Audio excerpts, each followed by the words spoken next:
starting us off with number 10 is the foot. I know you guys probably think starting off with a foot is super anticlimactic, but after hearing the story behind this, you'll 100% change your minds, I promise. Now, Mary Reeser lived in St. Petersburg, Florida, and on July 2nd, 1951, a picture was taken of her that still has zero explanation attached to it till this day. Mary's landlady came to deliver a telegram and noticed the doorknob was oddly hot. She called the police, and when they got the door open, they found Mary's remains, aka a pile of ash, and all that was left was part of her left foot that strangely still had a slipper on, and her backbone and skull. What didn't make sense was the fact that even objects near her had lost their shape, but her foot was still in perfect condition. The room showed no evidence of a fire taking place in it, so how on earth did the place she was sitting in catch fire and her body burn, but nothing else was affected? No fire damage, not even smoke damage. Apparently Mary just spontaneously combusted, but her left foot didn't.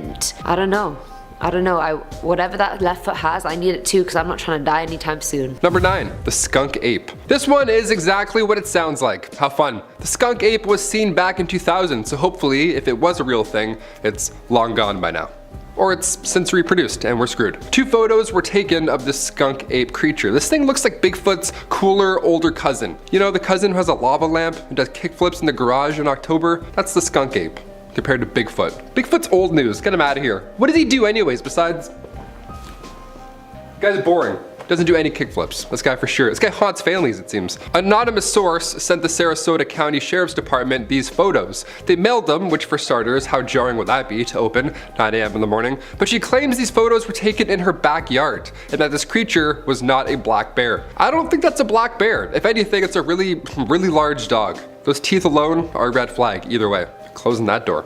Good night. At number 8 we have the healer. This one is just creepy and odd on so many levels. So back in 1975, Diane and Peter Berthelot, I don't know, they went to the Worstead church in Norfolk. Now at the church, Diane sat down to pray and Peter captured a photograph of the moment. A few weeks later, when Peter got the pictures developed, he saw something very bizarre. On the bench behind Diane, there was this ghostly white figure looking to her left. It seemed to be bald with a Voldemort looking head and just all around creepy. When the couple went back to the church, the vicar told them he thought perhaps it was the ghost of a healer who haunted the church, but apparently the apparition had never been seen until now. So was it a ghost? Is he who shall not be named making his 4th comeback? I need answers. Who is this white egg? Filling our number 7 slot is the finger. We as a species have been hearing about the possibility of giants existing for the longest time. There are legends, there are real reports and stories, but in this picture there was actually evidence. Back in 1985, a photographer called Gregor Spory went to Egypt and met a grave robber, as you do, and he was in possession of a mummified finger. And that in and of itself doesn't really raise any alarm bells, but you'll be happy to know the finger was 15 inches long, and if you do the maths, it could only have come from a man that was at least 12 feet tall. After the pictures were made public, no one could explain them, no one could debunk them as fake. Until this day, almost 40 years later, it still remains a mystery. 12 feet, that's actually more than double my height. More than double,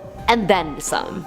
So we don't need people that tall in this world, no. They'll just step on me. Now at number 6 is the burning car, and in all honesty, I couldn't find any backstory for this photo whatsoever. It's a picture of 5 kids wearing Disney masks, holding hands, standing in front of a burning vehicle. Weird flex, but okay. Did the kids set the car on fire? Who the hell took the photo? Was it Daphne Duck? Was it a weird adult who was holding these kids hostage for their own sadistic means? I was thinking about this picture for a long time, and I was literally that meme of that woman who has all those equations around her and she's like, that was literally me. Does anyone know the story behind this one? Please comment below if you do so I can die happy and so this doesn't plague me for the rest of my life. I just don't want that hanging over me. I'm sure you guys don't either. Coming in at number 5 is What's in the Woods. So this picture was taken back in August of 2013, and I don't really know anything about the picture other than a hunter had set up his camera in the woods and decided to leave it overnight to record. When he checked the footage the next day, he mostly saw woodland animals eating grass here and there or running past the camera. But at 4:03 AM, the camera captured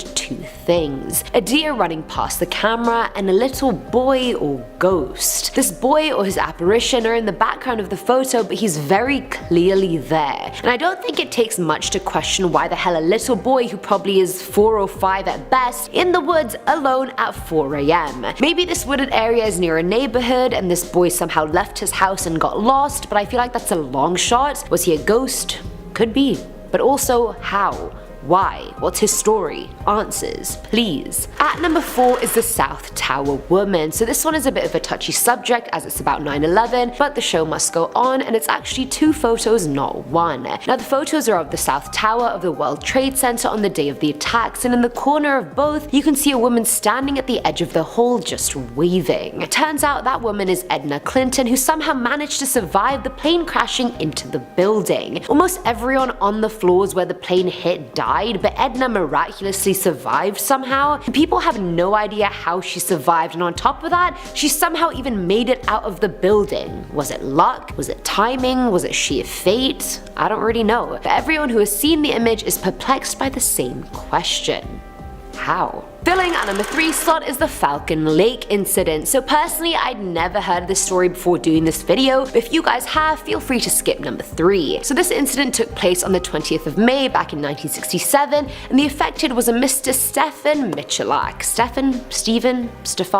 I'm not really sure. Stefan, I'm just gonna go with Stefan. So Stefan had decided to take a vacation and was walking through Whiteshore Provincial Park to look at the veins of quartz near Falcon Lake. As he was approaching the lake, he saw 2 cigar-shaped objects descending from the sky right towards him. One of them landed near him, the door opened, and he heard voices from inside. He tried to communicate with whatever was inside, but no one responded. Then, as the story goes, he was investigating the colorful glass that was surrounding the object, for a grid-like exhaust vent expelled some gas and burnt him. The burns were on his stomach area, and it was just a bunch of small circular burns arranged in a square. Now in the picture, Stefan looks like he's near death, which I'm pretty sure he wasn't, but the whole incident was classed as one of the most well-documented UFO stories in Canada. But on the other hand, many skeptics refused to believe Stefan's story, claiming he was probably just drunk on his walk and something happened to him after that. Other people even think he put hot coins on his stomach to create the burns just to match his story. No one will truly know the truth except Stefan, and I'm pretty sure he's dead now because in the photo he was like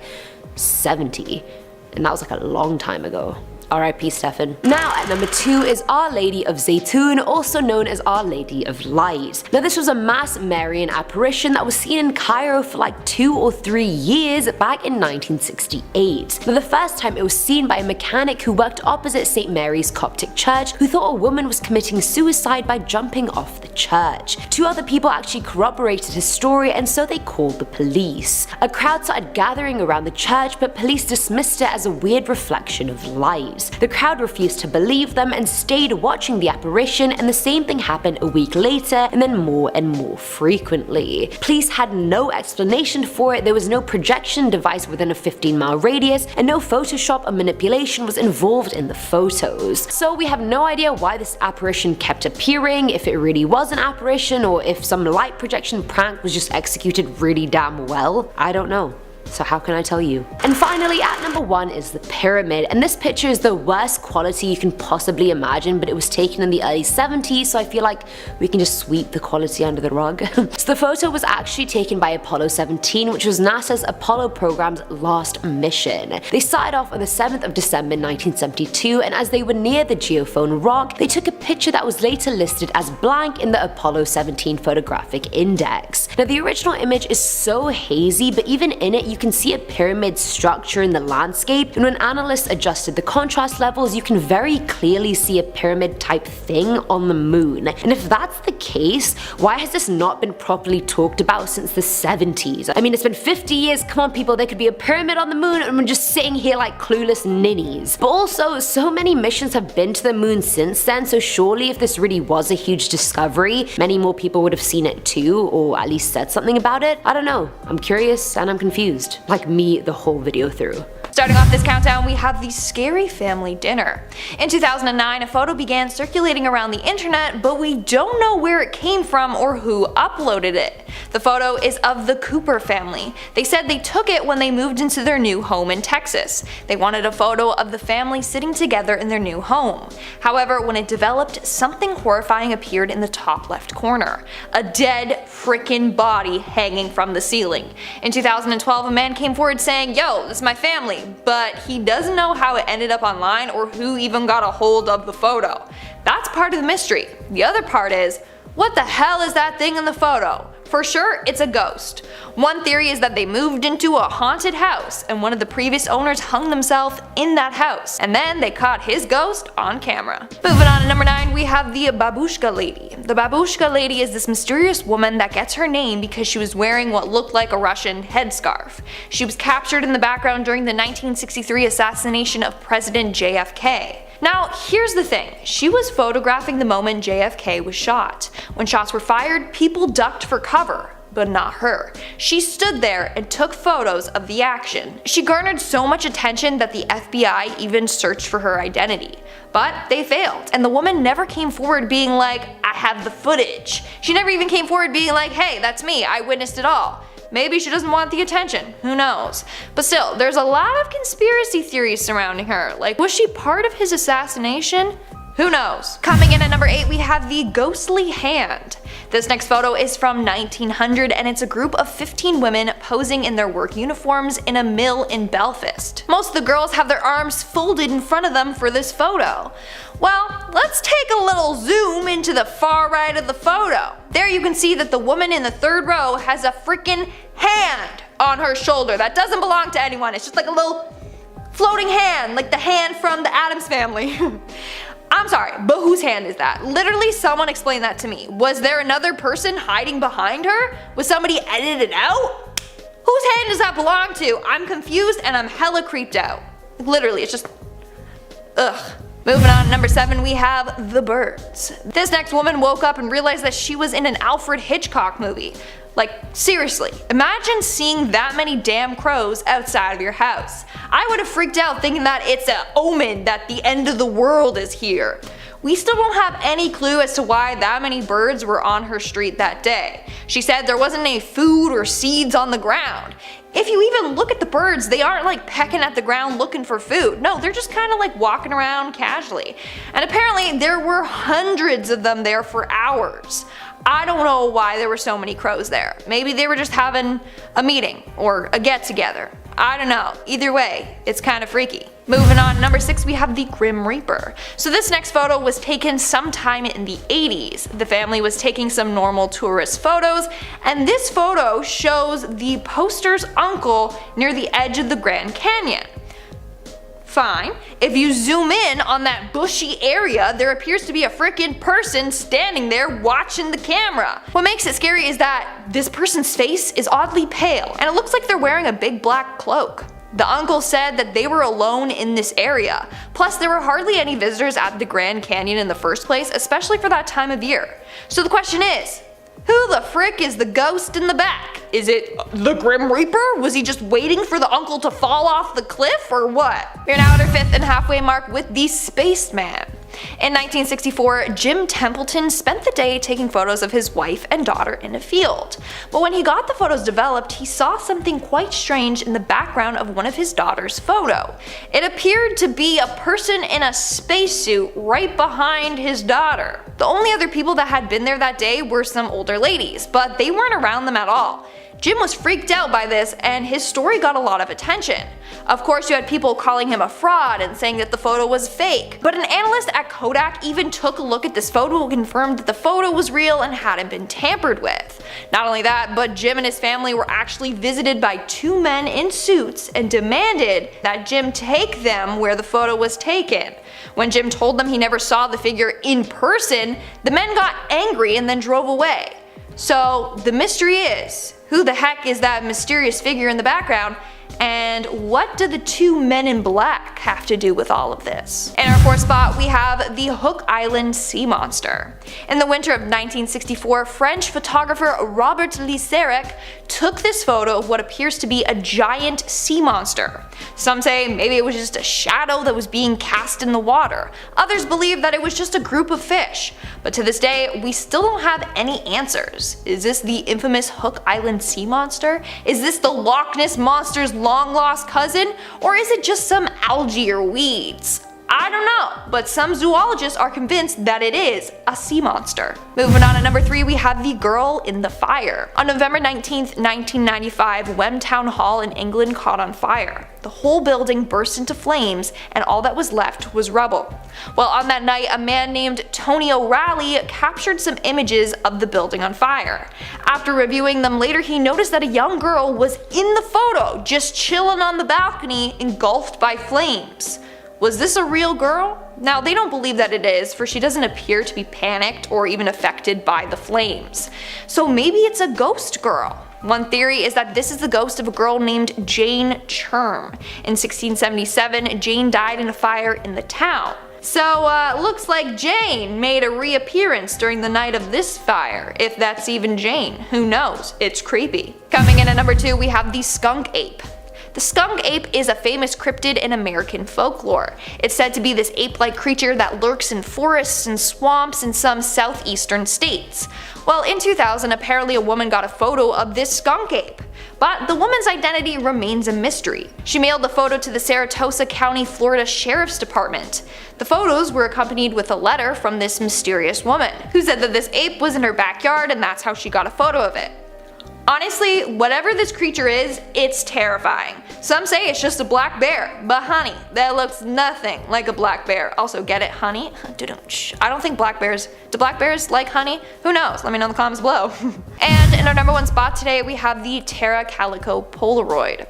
Following the disappearance of 19-year-old Tara Calico, a strange Polaroid was found in a parking lot in Florida. On September 20th, 1988 at 9:30 a.m., Tara left her home in New Mexico to go on a bike ride. She typically biked that route daily. She told her mom that if she wasn't back by noon to come and get her because she had plans with her boyfriend. When she didn't show up at noon, her mom went looking for her and eventually called the police. They had no leads, they didn't know what happened to her. Then a year later, this mysterious photo shows up out of nowhere and it appears to be Tara bound up beside a young boy. They both have their mouths taped shut and you can see that they are scared. Now, Tara's mom has claimed that this is indeed a photo of her daughter. They both have the same scar on their leg. Also in the photo, there's a copy of the novel My Sweet Audrina, which was her favorite book. Seems like it was purposely planted there by the kidnapper.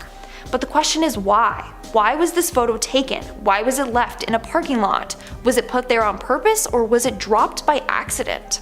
Kicking off the list at number 10, the Hook Island Sea Monster. Ah yes, another reason to avoid the ocean, as if our channel wasn't that already. This photo was taken back in 1964. This photo apparently is a sea monster off the coast of Hook Island. This thing is roughly 90 feet in length, so it's pretty noticeable, especially in shallow waters. A man named Robert Lisserec spotted it while he was with his family. He noticed its tail was injured, but its head was massive. Those are the two noticeable features. Injured tail and a big old head. It looked like a giant tadpole, but many believe it's a giant tarp, but there's not enough evidence either way. What do you guys think? Is it some sort of mythological creature, or maybe a now extinct species of fish, or just an optical illusion? Maybe just a shadow, or a big rock.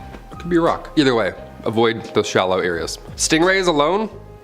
No way. Catch me in a lake. And coming in at number 9 is The Little Boy. Now, I listen to a serial killer's podcast quite often because A, I like to know what's out there, and B, I find it interesting, so clearly I'm psycho. But anyway, one of the episodes was on the Candyman. Dean Cole, aka the Candyman, was a serial killer that kidnapped, tortured, and raped and killed at least 28 boys in the early 70s in Houston. Dean had 2 teenage accomplices that helped him lure the boys in and who made the boys' trust going with this grown-ass man because 2 other teenagers were there too, so made the whole thing less sus, I guess. But thankfully Dean is dead now, but in 2012, 40 years after his killing crusade, a photo was found in one of his accomplices' possessions. The photo was of a little brunette boy handcuffed to some bar, and that wasn't that weird since they tended to take pictures of all their victims, but here's the catch. All 28 of his victims were identified, and this boy wasn't any of the original 28. So who the hell was he? And what became of him? I feel bad for his parents who will probably never get closure on where their son went. I feel like we should make this go viral just so they can see it and be like, okay, I think our son was killed. Number 8. Phoenix Lights. Turning the calendars back to 1997, a time long before Photoshop, this photo here shows a series of unidentified aerial phenomena. It's just hovering over Phoenix, Arizona. They were bright and they stuck around for a few hours. This was also only 1 year after the movie Independence Day came out, so I'm sure this freaked a lot of residents out. Or maybe it's fake because of the movie. Who knows? That's why I'm here. There's many eyewitness reports of the Phoenix Lights, so much so that an explanation was demanded. So the US Air Force came forward and said the lights were flares dropping during a training exercise. Yeah, just a casual training night exercise over the city of Phoenix, Arizona. Classic, we always see those. This obviously worried people and the Air Force took responsibility, yet later on in 2007 and 2008, the same lights returned over the city. The same lights returned in the same spot. Still, there has been no explanation that makes any sense. Drones? Maybe? Was it too soon? I don't know. Drones are good. Drones are too good now. That bowling alley video of the drone whipping through? Way too good. So, you never know. Number 7, Battle of Los Angeles. Of course, we have to mention one of the most unspeakable battles of all time on this list. The Battle of LA, otherwise known as the Great Los Angeles Air Raid, happened during World War II. It happened right at the end of February 1942. This event, first of all, took place only a few months after the Pearl Harbor attack, so everybody was obviously a little stressed out at this point. Something like 25 enemy aircraft was spotted flying over LA in the late hours of February 24th, so air raids went off. Blackouts were now in effect. This was not a drill.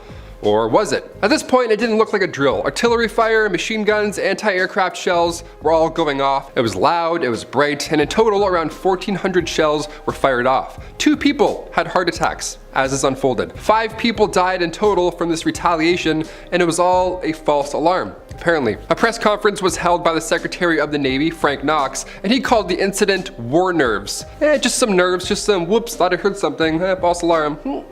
This is insane. Do we think something was actually there? Is this photo a photo of a false alarm? You be the judge. That's why I'm here. Number 6, Spaceman. Look, we've all been photobombed before. It's a blessing in disguise, right? You look back at prom photos, some guy sneezing in the background making a mess, it's the best. But when Jim Templeton took a photo of his daughter in an empty marsh long before Photoshop existed, might I add, it appears an astronaut photobombed the family moment. Yeah, Jim assures us that nobody was around, which I personally believe. Otherwise, what a weird photo to take in an otherwise empty fields. I'd be like, hi, I don't want to be in this photo. It's weird, right? It makes it more believable. Kodak even got involved in the story, like the company Kodak. They confirmed this photo was not tampered with. Yeah, we're just gonna run everything by Kodak from now on. They were so confident when this happened. Spider-Man leak, Kodak's like, that's Andrew Garfield. That's authentic, that's a real one. Number 5, the Worstead Church. Okay, time to get a little paranormal. We love those. Back in 1975, Peter and Diane Berthelot were visiting the Worstead Church in the UK. So like any other visitor does, Peter took a photo of his lovely wife sitting in the spectacle of a church. But later on, once said photo was developed, somebody else was in the photo. Another photobomb. Or something. There appears to be a person dressed in all white sitting behind Diane, some sort of figure. How calming is that? Just maybe behind you at all times, who knows? When the couple went back to the same church to ask about who it was or what it was, a local suggested that they may have gotten photo proof of the white lady, the spirit of a healer who haunts the church. I mean, as far as surprise ghosts go, that's a pretty tame encounter. That's how it should be, if anything. That's how I hope it goes. God forbid I ever encounter a spirit. Is there one behind me right now? I don't want to look. Number 4, the Black Knight Satellite. Not to be confused with Martin Lawrence's The Black Knight. That's a pretty historical and memorable movie in itself. The Black Knight Satellite is something that has been orbiting our planet for thousands of years. Everything else in this list is quite recent, all things considered. This myth is an ancient one. This photo here you've probably seen at one point or another. It was taken back in 1998 during an American mission to the International Space Station. Apparently this guy has been hovering over Earth, just watching, just observing us, some sort of alien satellite satellite. That's the theory here. That's a fun theory, no doubt about it, but during a spacewalk in 1998, one of the thermal covers came loose and drifted away from the station. Could this just be that cover? It just looks sinister because it's in space and the photo just looks grainy. I don't know. These photos were originally shared by NASA and it looks a lot different than a solar sail, in my humble opinion. I'm voting alien satellite. I'm gonna lean into that one. I've been watching that one for a few years. I'm into it. Apparently the Illuminati shot it down back in 2015, but I don't know. That's just the internet being the internet. I was gonna throw that in, but I was like, not enough info on it. So it's definitely a floating alien satellite. Number 3, nursing home spirit. This photo was taken from a nursing home resident the same night another resident had sadly passed away. Good time to take photos and have memories, I guess. This was back in 2015. That night they heard a door open and close a few times, but there were no visitors allowed. So obviously something was afoot. So there's a great amount of people who think that this image here is one of two things: the spirit of said resident that had passed away, or the Grim Reaper. That's scary. If it's one of them, I hope it's the first. The door opening and closing, people think that was the Grim Reaper coming in and doing his Grim Reaper thing and then leaving. That's so scary. I mean, a few comments are saying how it's comforting to know that in the end of your life, you aren't alone and that somebody greets you and, you know, escorts you to the afterlife. I'd rather die alone than have this dude break into my house, to be honest with you, but that's just my opinion. Either way, possible photo of a ghost or the Grim Reaper. How fun is that? Hit the thumbs up for the Grim Reaper. Let's hope we don't see him anytime soon, except for on this list. Number 2, Norway lights. Natural light phenomena is common on our big beautiful planet. The northern lights, for example, the green flash, we've mentioned that before on this channel. Solar eclipses, I bet those were alarming back in ancient times. Just gets dark for a minute and they're like, what happened? Hello? On, please. Some of these natural events look otherworldly, they look cosmic. Most of the time there's an explanation awaiting, but for the mysterious glowing orbs floating over Norway, the Hesdalen lights, as locals refer to them, well, we still need answers for those. Scientists have been trying to gather research for a while now, and in 2014, after many impressive light shows, their best guess so far is that it's a natural battery that charges underground. Yep, whatever that means. Whatever the hell that means. Maybe this has something to do with the reoccurring lights over Phoenix, Arizona. Maybe it's just aliens just bopping about, just doing their alien bopping thing, their usual bopping spots. And finally, number 1, time traveler. Do you believe in time travel? If your answer is no, maybe this last one will change your mind. Hopefully. I'm from the future. It does. And you also hit that thumbs up. I've seen it. And there's many futures. It's a common theme in movies. Back to the Future, Looper, Avengers Endgame. Time travel plots are fun, but they're absolute nonsense. But when we see a case like the Cape Scott story, we can't help but be intrigued just a little bit, right? Could it be? Possibly? Rhyming a little bit? Could it be possibly? Time travel or not, this is an interesting photo. It sticks out. It comes from Ray Peterson's book, The Great Cape Scott Story, and that book was from 1974, but this actual photo was taken over 100 years ago. And there's a modern looking guy in this photo. He looks like he was from yesterday. Rocking shorts, messy morning surfer hair, the thing I'm trying to do apparently in this video. Is that me? Is this my cousin? That's crazy. A photograph from the 40s seems to feature a modern man. Time travel confirmed. That's how we're ending this list. Boom. You're from the future. You saw this coming, right?